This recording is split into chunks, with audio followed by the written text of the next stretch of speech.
है मेरे खुदा, ऐसा क्यों किया, दो दिल क्यों नहीं दिया।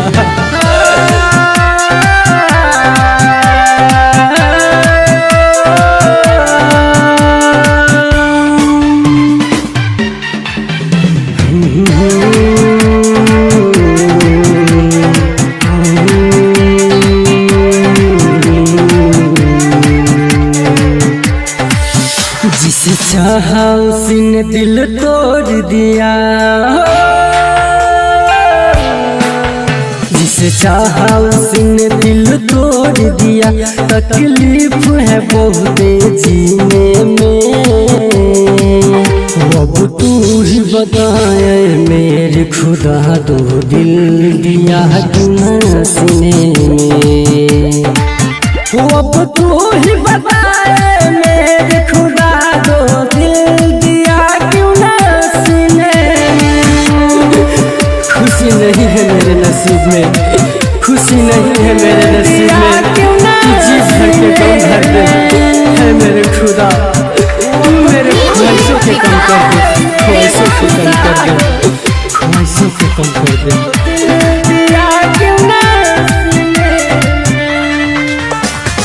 जीने नहीं देती है यादें सनम का, क्यों ना तू बनाया है दावा तू गम का।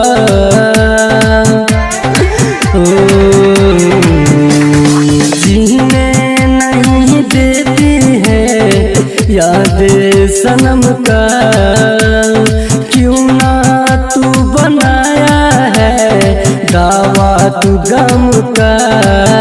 जहर भी असर करता ही नहीं, अब मौत भी आती न पीने से।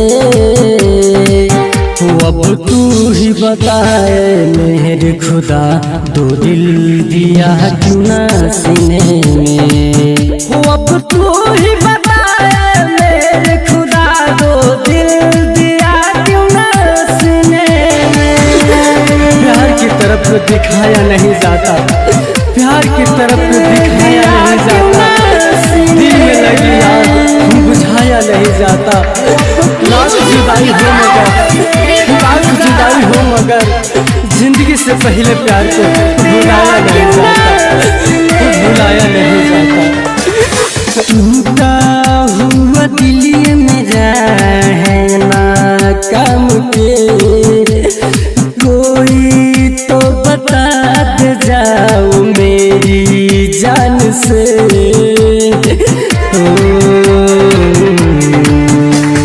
टूटा हुआ दिल मेरा है ना काम के, कोई तो बता दे जाओ मेरी जान से।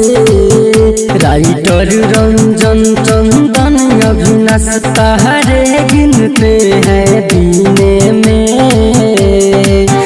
अब तू ही बताए मेरे खुदा, दो दिल दिया क्यों न सीने में।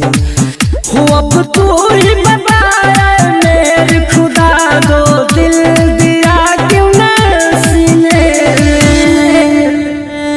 SK recording studio Delhi Chhatarpur. Mobile number 9910 27 77 39।